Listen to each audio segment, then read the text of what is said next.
નમસ્કાર દર્શક મિત્રો, તમે જોઈ રહ્યા છો સાઈ ગ્રુપ મીડિયા હાઉસ દ્વારા સંચાલિત નવસારી લાઈવ અને ઝટપટ ન્યૂઝ.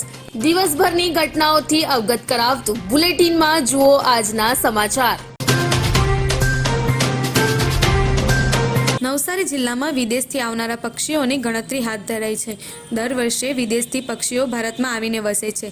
નવસારીના સહિત પૂરા રાજ્યના જળપલ્વિત વિસ્તારમાં વન વિભાગ દ્વારા પક્ષી ગણતરીનું આયોજન કરાયેલ છે, જેને 2 તબક્કામાં આયોજન કરવામાં આવ્યું છે. નવસારીમાં કુલ 12 જેટલા વિસ્તાર ઓળખ કરી જે તે વિસ્તારનું અંદર પ્રથમ તબક્કા પક્ષી ગણતરી હાથ ધરવામાં આવી છે, જે અંતર્ગત ફોરેસ્ટ ડિપાર્ટમેન્ટ તથા કોલેજ ઓફ ફોરેસ્ટના વિદ્યાર્થી અને NGO દ્વારા મળીને કુલ 130 જેટલા લોકોએ ભાગ લીધો હતો, જેમાં કુલ 166 જેટલા પક્ષીઓ પ્રજાતિ તથા આશરે 8000 આસપાસ પક્ષી જોવા મળી હતા.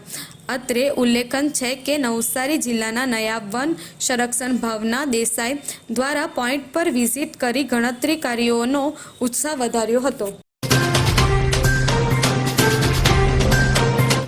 વાંસદા આદિવાસી સેના દ્વારા પ્રાંત અધિકારીને આવેદનપત્ર અપાયું. વાંસદા તાલુકાના આદિવાસી સેના દ્વારા રાજ્યપાલને અનાવલ સબ ડિવિઝનના નાયબ ઇજનેરી દ્વારા આદિવાસીઓને અને તેમાં પણ ખાસ કરીને આદિવાસી મહિલાઓને વીજ કનેક્શન બાબતે કરાઈ રહેલ હેરાનગતિઓ બાબતે આવેદનપત્ર વાંસદા પ્રાંત અધિકારી અને મામલતદારને આપવામાં આવ્યું હતું.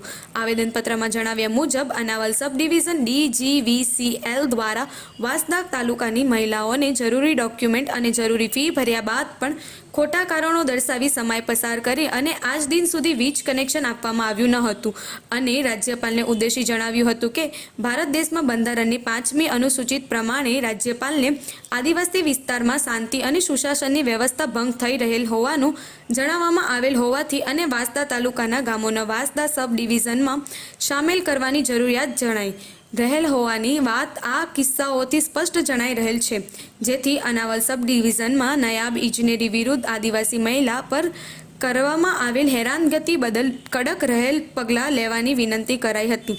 આ આવેદનપત્ર આદિવાસી સેનાના રાષ્ટ્રીય પ્રમુખ ડૉક્ટર પંકજકુમાર P. પટેલ, વાંસદા તાલુકાના આદિવાસી સેના કારોબારી સભ્યો લીલાબેન ઠાકર, નટુભાઈ પટેલ દ્વારા આપવામાં આવ્યું હતું. ગણદેવી ખાતે પ્રાકૃતિક ખેતી પેદાશ વેચાણ બજારનો શુભારંભ. હવે દર શુક્રવાર ખેતી પેદાશોનું વેચાણ થશે. ગણદેવી તાલુકાના ગ્રામ્યજનોને પ્રાકૃતિક ખેતી પદ્ધતિથી ઉત્પાદિત આરોગ્ય ફળો, શાકભાજી અને વિવિધ ખેતી પેદાશો ખાવા મળે અને પ્રાકૃતિક ખેતી કરતા ખેડૂતોને બજાર મળી રહે તે હેતુસર આજે ગણદેવી 4 રસ્તા તાલુકા પંચાયત કચેરી ગણદેવી પાસે ખેતીવાડી, બાગાયત અને આત્મા વિભાગના સહયોગી પ્રાકૃતિક ખેતો પેદાશો માટે વેચાણ બજારનો શુભારંભ કરવામાં આવ્યો હતો. આ પ્રસંગ તાલુકાના પ્રાકૃતિક ખેતી કરતા કુલ 14 ખેડૂતોએ પોતાની ખેતી પેદાશો સાથે હાજર રહ્યા હતા. પ્રથમ દિવસે 95 કિલોગ્રામ શાકભાજી અને ફળો, 20 કિલોગ્રામ પ્રાકૃતિક ગોળ અને પ્રાકૃતિક અનાજ તથા કઠોળનું વેચાણ થયું હતું. આ વેચાણ બજાર દર શુક્રવાર ગણદેવી 4 રસ્તા તાલુકા પંચાયત કચેરી ગણદેવી પાસે આયોજન થશે. ખાસ સંબંધિત વિવિધ સમસ્યાઓનો મુખ્ય કારણ પૈકી રાસાયણિક ખાતર અને જંતુનાશક દવાઓથી મુક્ત અને સંપૂર્ણ રીતે પ્રાકૃતિક ખેતી પદ્ધતિથી ઉત્પાદિત શાકભાજી, ફળ, વિવિધ અનાજ, કઠોળ તેમજ પ્રાકૃતિક ગોળ વગેરે મળી રહેશે. आइसक्रीम हमारे यहाँ रोज चाहिए और वो भी रिफ्रेश के आइसक्रीम मिक्स. 5 से ज्यादा वैरायटीज. सर्च करो, क्लिक करो, लाइफ को रिफ्रेश करो.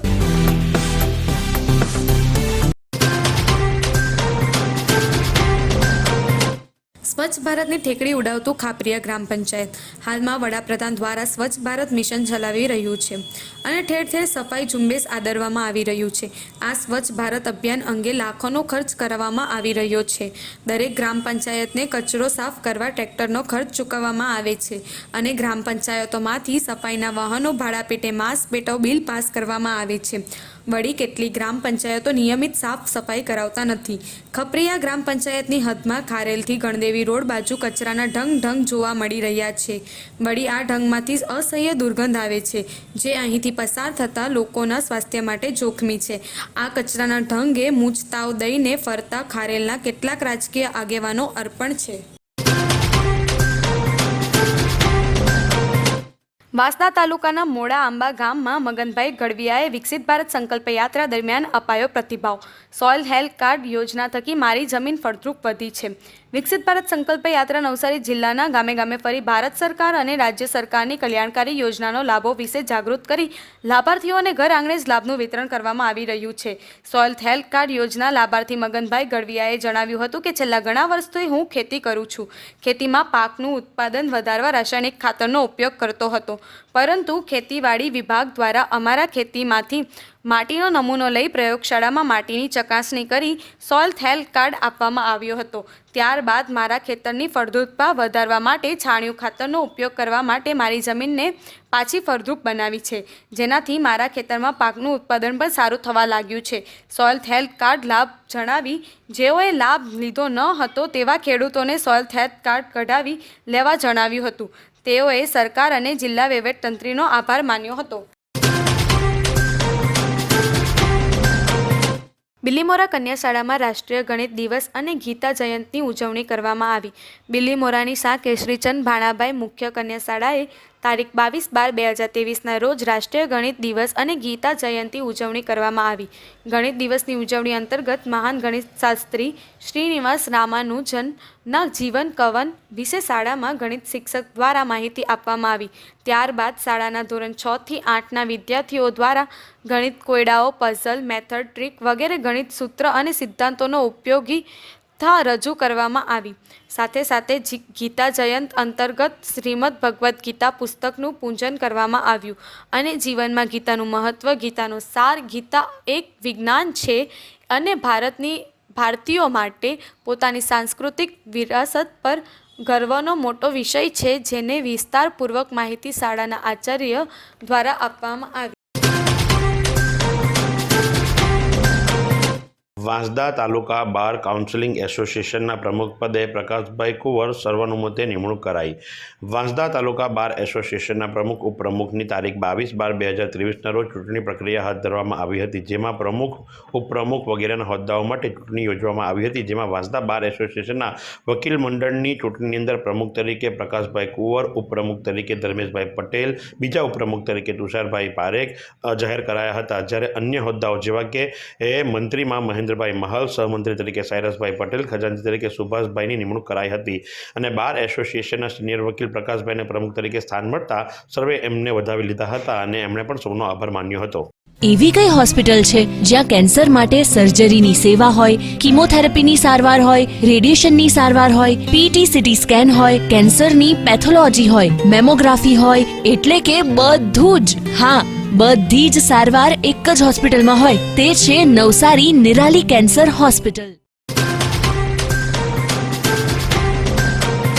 નવસારી ખાતે Khelo India woman football league 2023-24નો પ્રારંભ થયો. યુવા બાબતો અને રમતગમત મંત્રાલય, ભારત સરકાર, sports authority of India, all India football federation, Gujarat state football એસોસિએશનના સંયુક્ત ઉપક્રમે Khelo India women's football league 2023-24નું કેવીએસ હાઈસ્કૂલ ખારેલ ગણદેવી ખાતે આયોજન કરવામાં આવ્યું, જેના ઉદ્ઘાટન પ્રસંગે સમારંભના પ્રમુખ તરીકે ઓલ ઇન્ડિયા ફૂટબોલ ફેડરેશનના બીચ સોકોર કમિટીના ચેરમેન જિગ્નેશભાઈ પાટીલ, મુખ્ય મહેમાન તરીકે MLA રાકેશભાઈ દેસાઈ, ભારતીય જનતા પાર્ટીના જિલ્લાના પ્રમુખ ભૂરાભાઈ શાહ, જિલ્લા પંચાયત પ્રમુખ પરેશભાઈ દેસાઈ, ભારતીય જનતા પાર્ટી ગુજરાત પ્રદેશ બક્ષી પંચ મોરચાના મહામંત્રી doctor Sanam Patel, Navsari district football એસોસિએશનના પ્રમુખ હિતેશભાઈ પટેલ અને VS સ્કૂલના આચાર્ય ડોક્ટર વિરલ પટેલ ઉપસ્થિત રહ્યા હતા. સાલેજ વિકાસ મંડળ તરફથી સાલેજ ગામમાં આવેલ રામજી મંદિરમાં 108 હનુમાન ચાલીસાનું સંગીતમય પારાયણ યોજાયું હતું. આ કાર્યક્રમના ગામના મહિલા મંડળની સાથે યુવાનો પણ જોડાયા હતા અને જ્યારથી રામજી મંદિરનો જીર્ણોદ્ધાર થયો ત્યારબાદ અનેક ધાર્મિક કાર્યક્રમો આ મંદિરની અંદર યોજવામાં આવી રહ્યા છે.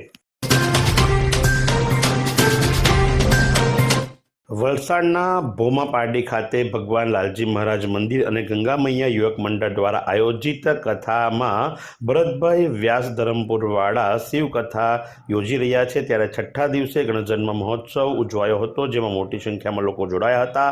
વ્યાસપીઠ પરથી ભરતભાઈએ શિવલિંગનો મહિમા તેમજ પૂજા અર્ચનાનો મહિમા વિધિ સમજાવ્યા હતા. આ પ્રસંગે દક્ષિણ ગુજરાત લોહાણા મહાજનના પ્રમુખ મહેશભાઈ રૂપારેલિયા, નવસારી લોહાણા મહાજન સમાજના ઉપપ્રમુખ લલિતભાઈ મનીષભાઈ સાદરાણી, મનીષભાઈ ચંગ સહિતના મહાનુભાવો ઉપસ્થિત રહ્યા હતા, જેમાં મહેશભાઈ રૂપારેલિયાએ 11,000નું દાન પણ જાહેર કર્યું હતું.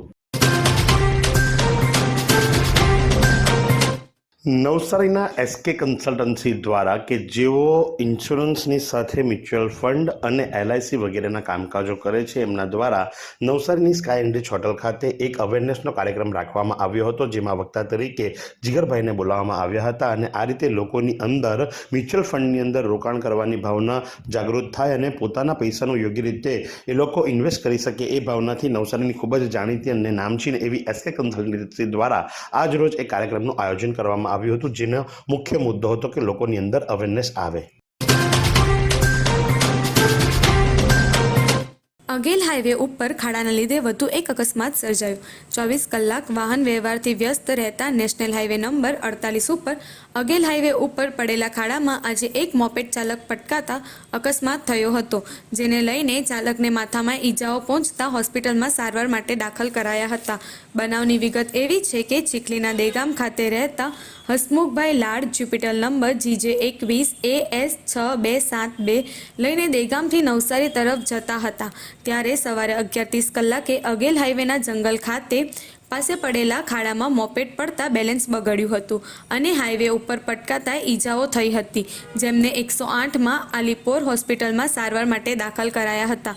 આમ છેલ્લા કેટલા સમયથી આ ખાડામાં પડતા નાના મોટા અકસ્માત સર્જાયા કરે છે, છતાં હાઈવેના અધિકારીઓ બેદરકારી દાખવતા વધુ એક અકસ્માત સર્જાયું હતું. જો આજના તાપમાનની વાત કરવામાં આવે તો આજનું મહત્તમ તાપમાન 32.5 ડિગ્રી સેન્ટીગ્રેડ તો લઘુત્તમ તાપમાન 15.5 ડિગ્રી સેન્ટીગ્રેડ નોંધાયું હતું. સાથે જો ભેજની વાત કરવામાં આવે તો સવાર દરમિયાન હવામાં ભેજનું પ્રમાણ 96% અને સાંજ દરમિયાન 29% રહેવા પામ્યું હતું. પવનની ગતિની જો વાત કરવામાં આવે તો પવનની ગતિ 0.9 કલાક પ્રતિ કિલોમીટરની ઝડપથી પવન ફૂંકાઈ રહ્યો હતો. એકંદરે દિવસ થોડો ઠંડો હતો. તમારા કોઈ પણ પ્રસંગનું લાઈવ પ્રસારણ કરવા, વિડીયોગ્રાફી, ફોટોગ્રાફી માટે સંપર્ક કરો સાઈ ગ્રુપ મીડિયા હાઉસ 9824357557.